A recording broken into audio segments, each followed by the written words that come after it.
चलिए आगे थोड़ा कंसेप्ट को बढ़ाया जाए। डिप्रिसिएशन का अगला कंसेप्ट होता है आपका retrospective and prospective effect. Retrospective और एक होता है आपका प्रोस्पेक्टिव इफेक्ट। रेट्रोस्पेक्टिव का मतलब क्या होता है? सपोज़ मानिए आपने मेथड किया WDV।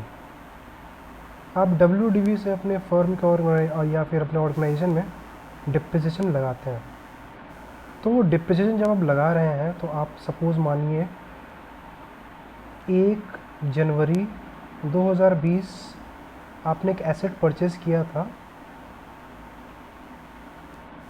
1 लाख का, राइट?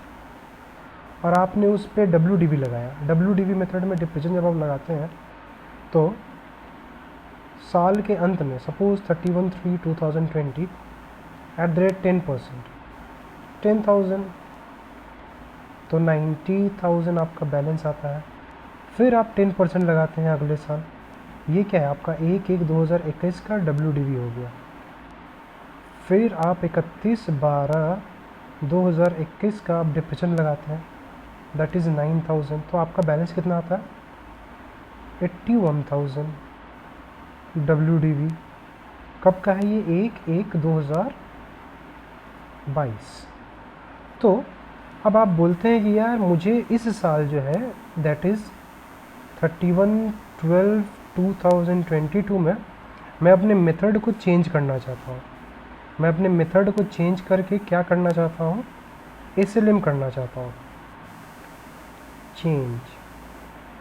Change to SLM। तो SLM करेंगे तो ऑब्वियसली ये रेट्रोस्पेक्टिव क्या होता है?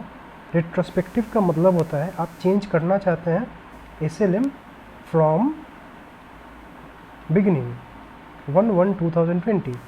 मतलब changes that is effect of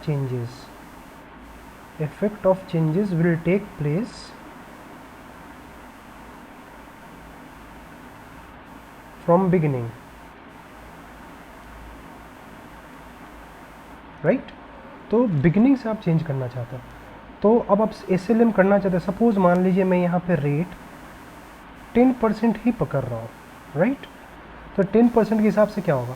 आपका पहले साल 10,000, अगले साल भी 10,000 होना चाहिए था और इस साल भी 10,000 होगा।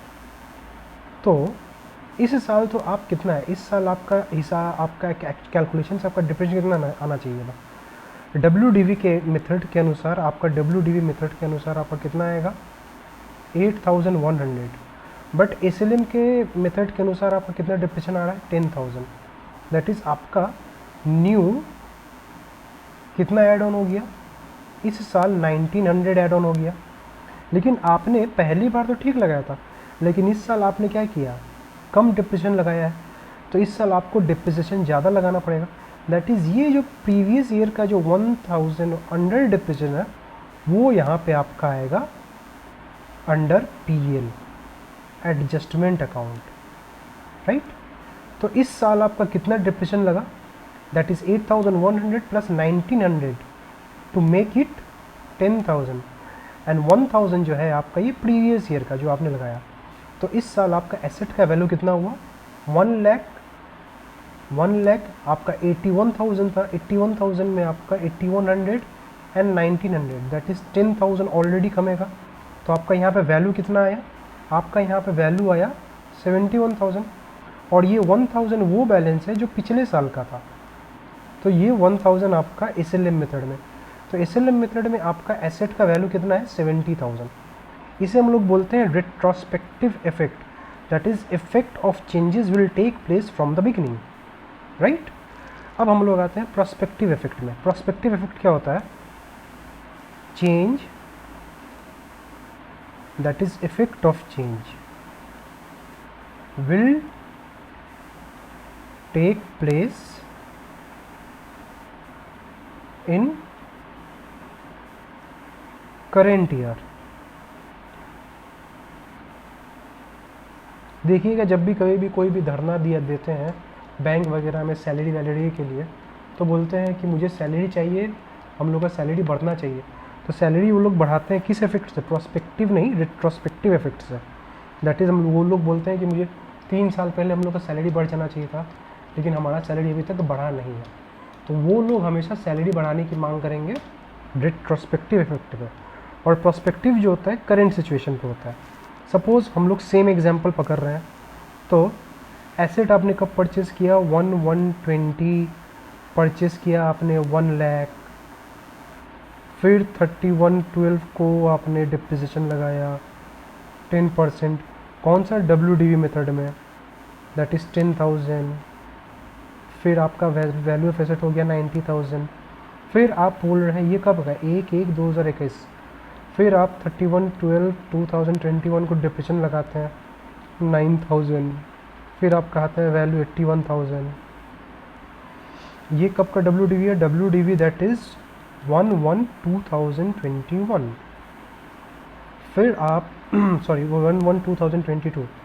फिर आप 31/12/2022 को डिप्रिसिएशन लगाते हैं और आप बोल रहे हैं कि I will change the method to SLM। SLM के हिसाब से आपका डिप्रिसिएशन क्या होगा? और आप चेंज कब कर रहे हैं? यहाँ से चेंज कर रहे हैं, राइट?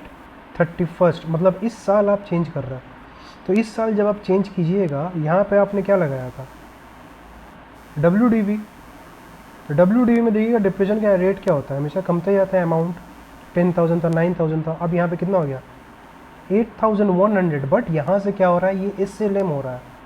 तो 8,100 मतलब 72900, और अगले साल भी 8,100 ही लगेगा। दैट इज़ इस वैल्यू के ऊपर अब 10% लगेगा। That is original cost method. तो ये था हमारा रिट्रोस्पेक्टिव एंड प्रोस्पेक्टिव इफेक्ट।